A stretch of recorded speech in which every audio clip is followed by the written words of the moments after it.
Welcome to Energy Thinks, a podcast about the oil and gas industry's role in the energy future. I'm Tisha Schuler, your host and the CEO of Adamantine Energy. It's a new year. I'm rested and ready. I have a lot of ideas. I have a lot of things I want to talk to you about, a lot of energy for the work we're doing and the work ahead. So let me tell you what we're going to cover in today's episode, and then we'll jump right into it. So of course, I'll start with a personal update. It feels like forever since we've chatted. I have a lot of things to catch you up on.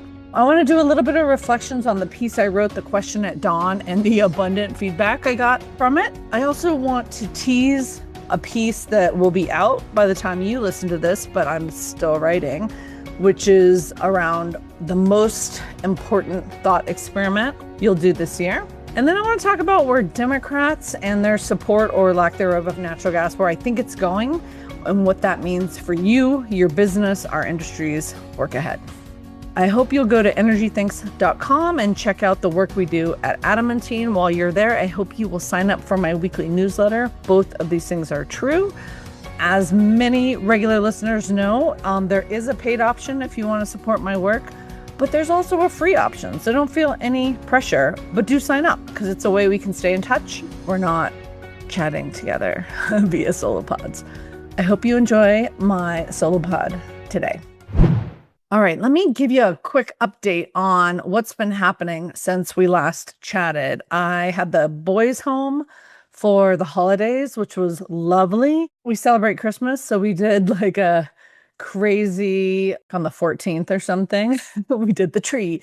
We got up early. We did Christmas Eve dinner. The kids love Santa. They got up and there were stockings and I made cinnamon rolls. And then we packed it all up and we headed to Nicaragua. And my boys are adults and we have been surfing with them since we're just like pushing around boogie boards. We all learned to surf together basically. And oh my gosh, we just had the best time. My youngest, second time home from college, he came home for Thanksgiving, but that transformation happened where he liked his brother. It was so delightful. So we'd paddle out in the morning, usually before, as the sun was rising or right before it rose, which is a very challenging time for 18 and 22-year-olds. But then my husband and I are a longboard, so we paddle out kind of a little farther and they sit a little bit on the inside of us. And we're the only ones out there, right? We have this entire beautiful break to ourselves. And, we stay out about, I don't know, hour and a half, 2 hours, whatever the tides will tolerate. And my boys chit-chatted the whole time. Like there's just this constant stream of chatter and laughing and splashing. And maybe 3 or 4 days in, we surfed for 10 days and maybe 3 or 4 days in, and I was like, what are you guys talking about the whole time? And they basically said they were just telling the same 5 jokes over and over. 2 hours a day, twice a day for 10 days. So, but it was, you can imagine as a mother, the joy of being out with your kids, but then having them enjoying each other. It was just delightful. The surfing was like, meh, good enough. It never got to like a decent size, but we can make it work. And it's a beautiful spot. And the family time was just incredible. So where that leaves me now on my fitness journey is in about a month. I need to really get my act together. I'm going to go to Costa Rica on a women's surf trip with a gal that I met on a women's surf trip 4 years ago. We're going to meet on a second women's surf trip. There's a wave that's the second longest left in the world. And whatever you're picturing, just picture it like 1/10 that size. Like, these are like relatively small, manageable waves. But I really want to ride the longest left in the world. So I'm excited about that trip. I need to get in shape for it because the last thing you want is you catch the longest left in the world and you get too tired to stay up on it or you can't catch it or something. So I'm going to work on that. And I'm delighted to tell you that my swim buddy who I went to Egypt with, Emily, is back in the pool. She got a new knee and she came back this week. And so I have a training buddy and then I'm going to have a surf buddy. So yeah, my life is spectacular. I think we can all agree. So that's what's coming up, and I'll keep you posted. I'll keep you posted on that. Okay.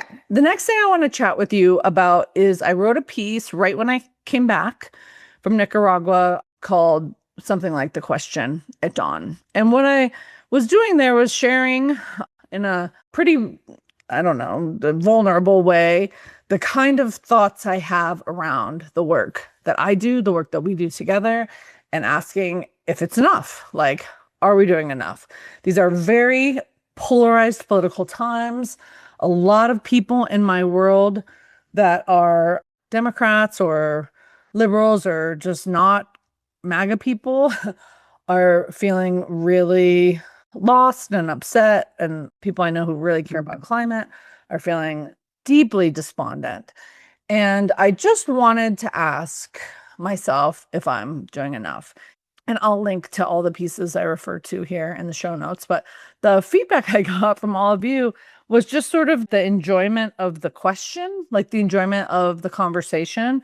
And in private conversations I've had with executives who read the piece, who maybe don't comment on it publicly, but we discuss it privately, there really is a consistent interest in us humans to do something that matters, that's meaningful, and that will endure past us.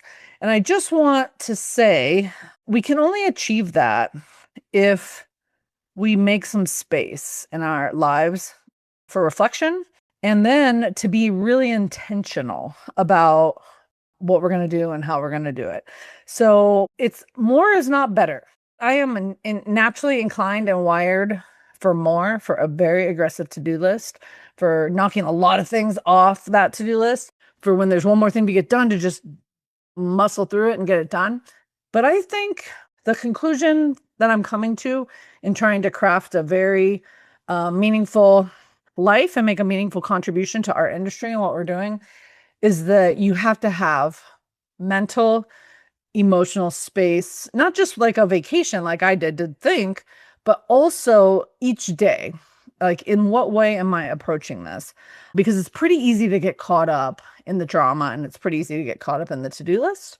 So I'm thinking a lot about that. The last thing I'll say on this topic is in my first book, Accidentally Adamant, one of the chapters is called Buckets of Shit. And my very dear mentor, George Sparks, when I was the CEO of the Colorado Oil and Gas Association, and he was and still is the CEO of the Denver Museum of Nature and Science, I essentially just said, I have a plan every day I go to work, and then something happens. And, in that role, it was like a media call or maybe an incident or a protest or something.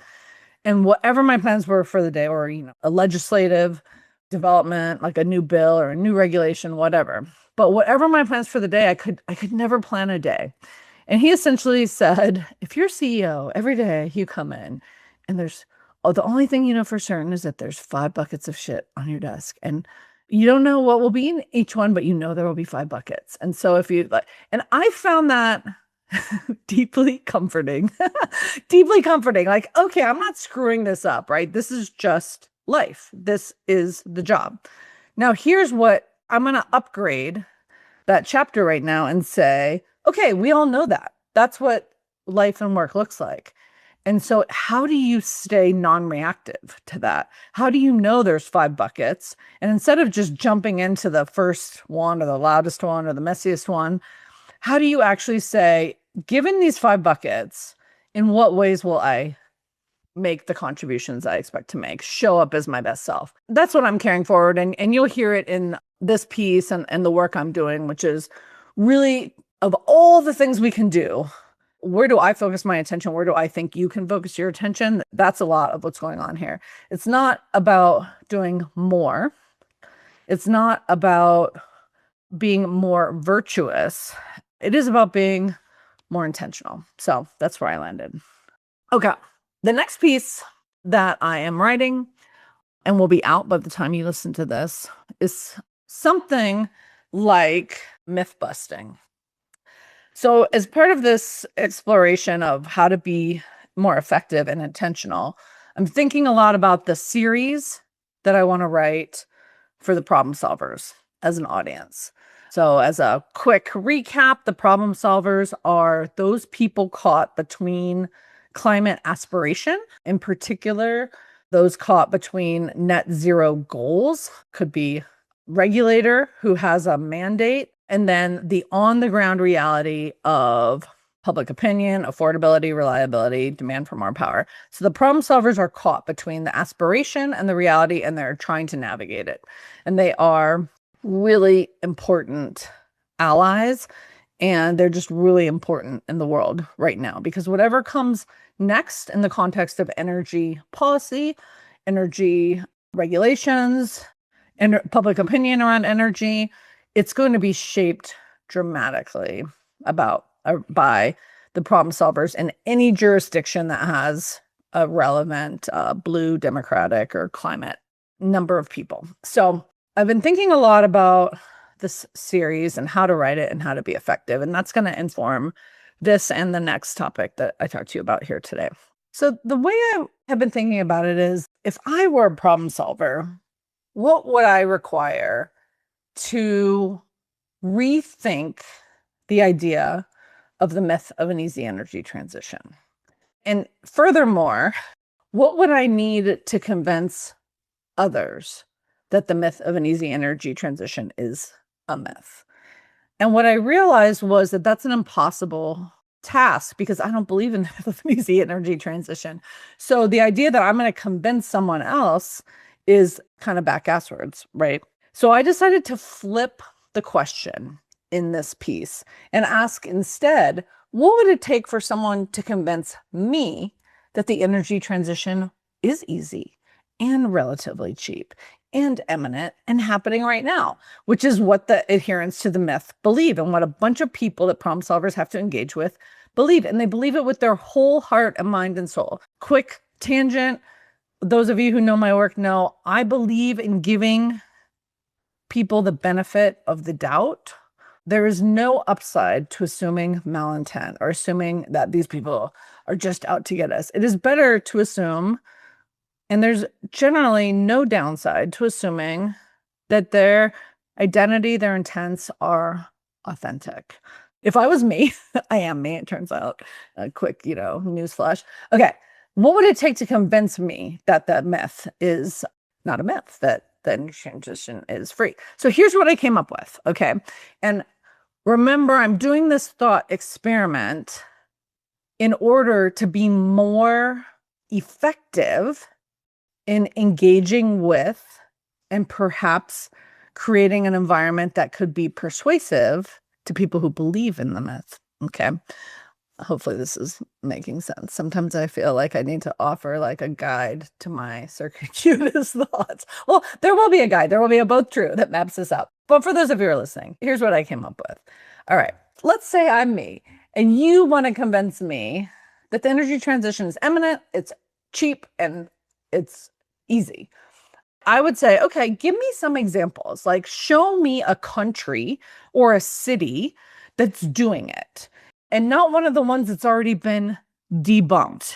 I would want to see examples on the ground where it's happening. Okay, that's important.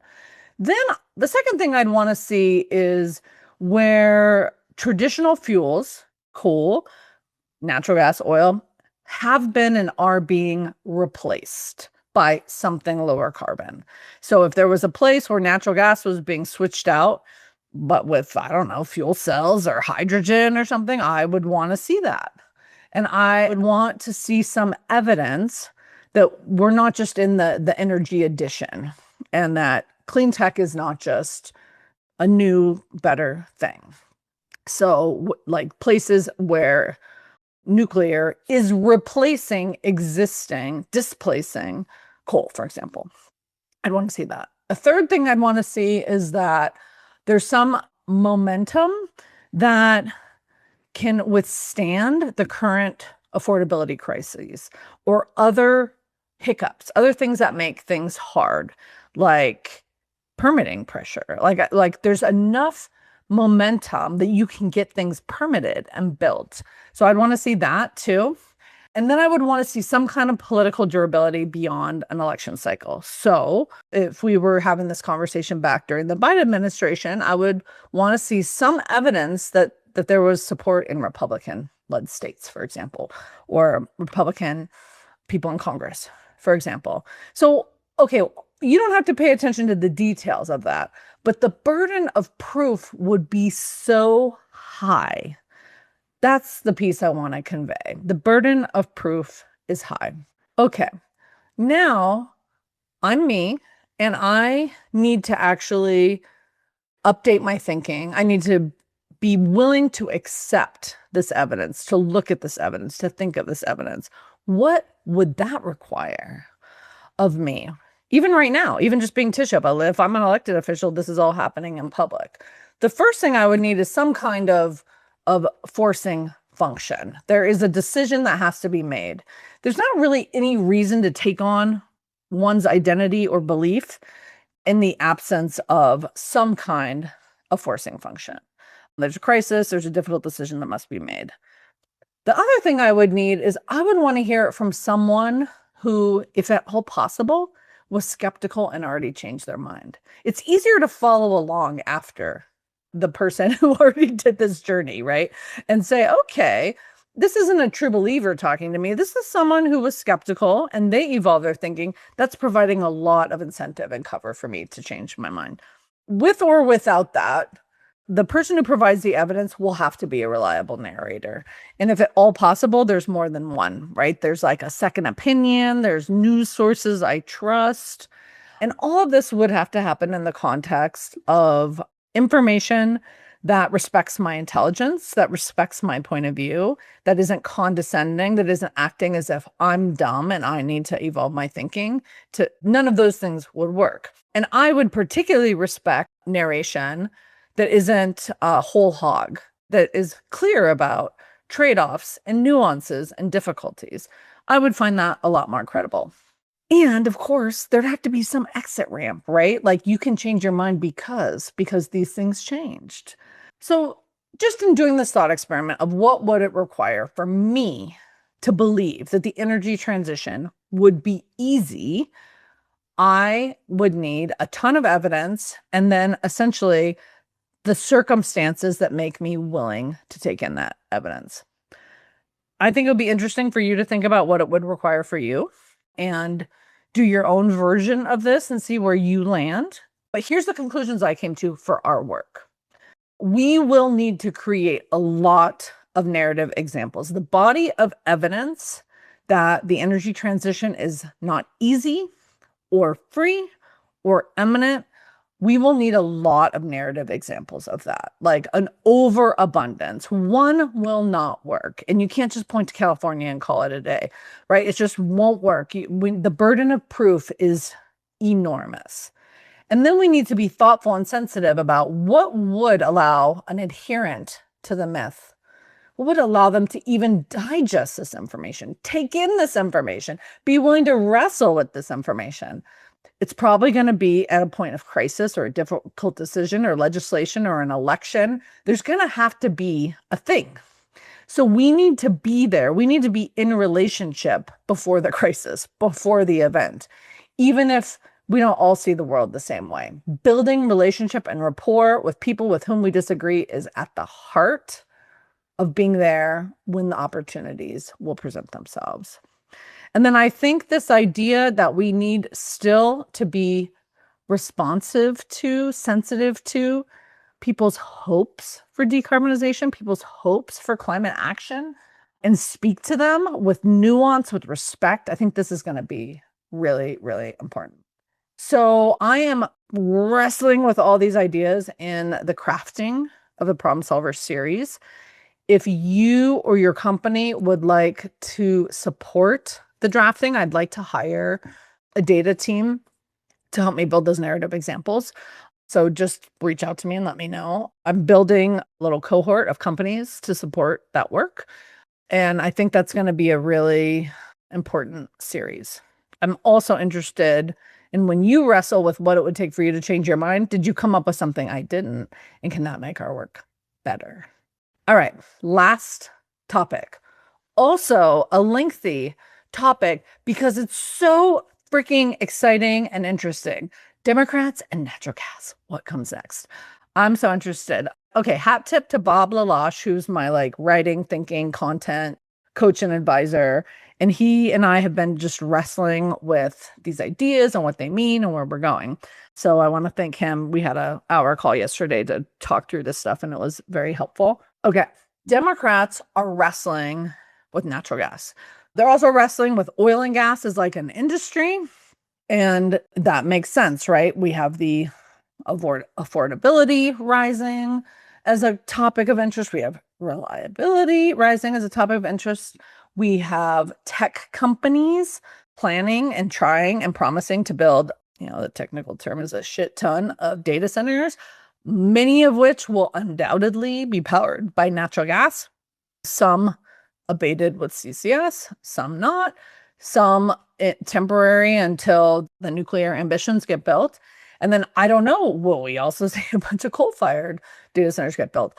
I don't know. It's going to make natural gas a lot more popular if that happens. But so all these things are happening. This is the water within which we swim. And of course, Democrats are also trying to figure out how to be electable. Okay.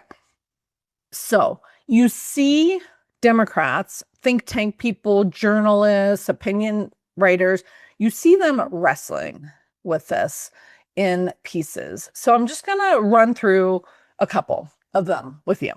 And this has real import for us and our work because, quick reminder, midterms are coming up in November. Very likely at the federal level, one of the houses of Congress will be led by Democrats. And how this plays out, where Democrats land on the question of oil and gas, of oil and gas companies, it's going to matter on whose ass gets hauled before Congress, right? To answer for whatever the issues of the day are. And so it is just smart risk management for us all to be thinking about how quickly that political pendulum swing is coming for us and coming for the country, right? But specifically coming for the oil and gas industry, and curating, cultivating a posture, a set of relationships, an ethos that is smart and moderate to avoid that. Okay, that's the bigger context for thinking about this. Okay, so one piece, Alex Trembath with the Breakthrough Institute wrote a really nice piece in the Eco-Modernist. Full disclosure, I am the chair of the board of the Breakthrough Institute, so I love their work. I get to do a lot of thinking about these issues in that context. I'm a board member, not a staff member, so it's more advisory in nature, but I really love how much the Breakthrough Institute wrestles with orthodoxies and how to engage in them. So in this piece, Alex says, the climate movement has been slow to register this shift. Instead, some climate advocates have insisted that their long-standing policy actually provides the solution to rising energy costs. Okay, so what he's talking about here is that pragmatic Democrats are increasingly approving or engaging with natural gas related projects in particular. But the broader Democratic sort of movement hasn't quite caught up with this pragmatic Democratic move. And in fact, what you see is a lot of sort of climate activists or classic progressive left activists just doubling down on the old way of thinking, right? The League of Conservation Voters in December continues to argue against pipelines and natural gas hookups. A professor from UC Santa Barbara argued that you could lower electricity costs by pursuing climate priorities. These are all things talked about in Alex's piece. And essentially, what Alex is making the case for is that practical Democrats are showing the way. They're showing that, for example, Governor Gavin Newsom, as I've covered in my writing, has recently approved more oil and gas production. Pennsylvania, Josh Shapiro had a deal with Republicans to exit the Regional Greenhouse Gas Initiative. So he identifies these things in his piece to essentially say there's a disconnect between practical, pragmatic Democrats who are elected and have to work. They are the problem solvers, right? Working in the space, and the pressures they continue to get from their stakeholders and constituents on the far left. He has a line I just want to read to you because it's so pithy. Environmentalists keep selling the message that limits on fossil fuels can deliver energy affordability, but elected Democrats aren't buying. So I read you and think about this piece because what I want to say is much more effective at engaging the problem solvers are people who are out there wrestling with these ideas that aren't us from the industry. And I think it's really important that we respect and admire and encourage and engage with. Often our industry likes to sort of like double down, like that piece didn't go far enough, or what about this, that. But this is important. These are the voices that will create cover for Democrats, not our voices. And so it's important to understand what's happening out there, but also to engage in a very constructive way. Okay, so an even more dramatic example of this is Matt Iglesias, who I've had on the podcast and who I really admire his work. So he wrote a piece in the New York Times essentially saying that Democrats should support oil and gas. And the pushback was, fearsome. So he wrote this really long piece articulating his position in in quite exhaustive detail.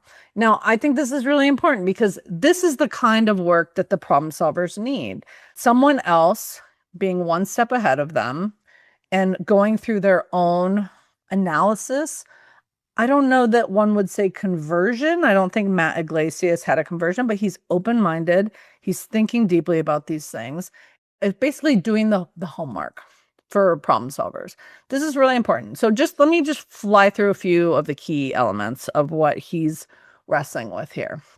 So first of all, when he wrote this piece in the New York Times, which I'll link in the show notes, number one pushback, you're on the take from the fossil fuel industry. So it's interesting, even like a neutral third-party journalist who has a lot of opinions about a lot of things, the second they say something remotely supportive or engaging, they get the feedback that they're a shill.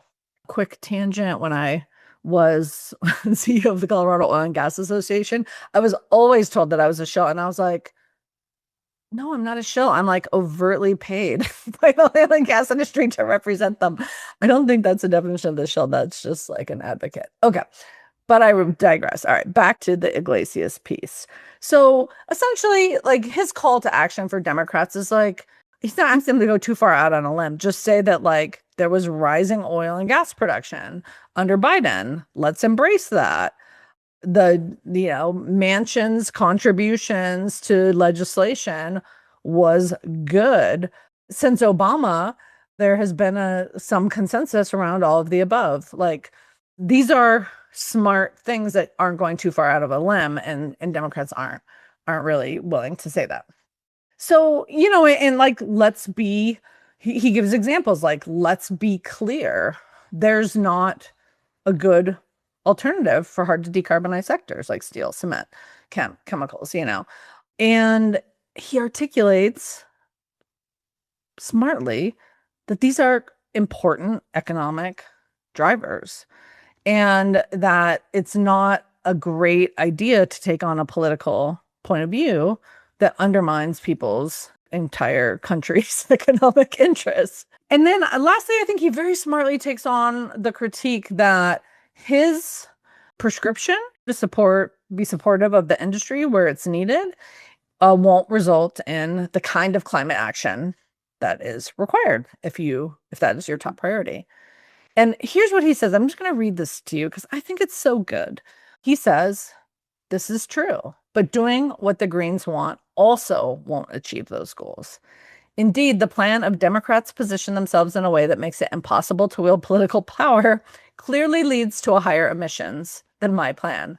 But beyond that, even if Democrats were able to win congressional majorities that block new domestic fossil fuel infrastructure, that still leads to higher emissions than my plan.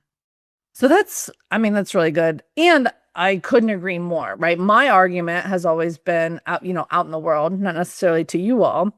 If you care about climate, you have to engage with the oil and gas industry to craft the solutions that will work at scale, full stop. And he doesn't say exactly that, but it's the same spirit. So his piece goes into quite some detail, and I want to recommend that you read it, and they'll be linked in the show notes. But why? Why am I telling you all of this? Why does it matter? Because This is a pitched battle going on for the heart of the Democratic Party.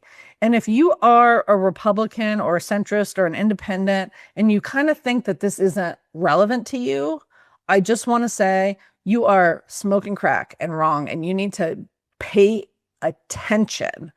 Why? Why is that? Because if the progressive, like at some point, the political pendulum is going to swing. And the Democrats that are in whatever the momentum is around the Democratic Party, it will have an overwhelming influence on what comes next. Because the reaction to the Trump administration will be fierce and strong, just like the Trump administration is a reaction to what has come before it. And who wins that really does matter. And let me give you an example. So there is another Substack, which I'll link in the show notes, and it's called It's Time to Embrace Climate Conspiracy. And I'm just going to read you the first part of it. I hate conspiracy theories. I always have. As a journalist, they're usually the thing I'm pushing back against. And yet, for a few years now, I found myself saying something slightly heretical on panels and in conversations with other reporters. We need to start engaging in more overtly conspiratorial language. Okay, here's the actual important part. Because the actual story of climate change, the one we've reported exhaustively, is about one coordinated power, deliberate deception, and a bought-off government that repeatedly acts to promote an industry that is poisoning humans and the environment for profit. It just so happens to be a real conspiracy. Yeah, she's talking about us, guys. Okay, now I'm not trying to make you mad or get your hackles up. Well, I guess I kind of am trying to get you mad and get your hackles up, not to go react against this person, but to understand that this is the default reaction to what's going on in the world right now. If we do nothing, this is where we're going to land. In 2 years, in 4 years, whenever the pendulum in public opinion swings back, this is where we're going to land. Unless we shape, contribute, participate in this middle ground. So that's the call to action to you.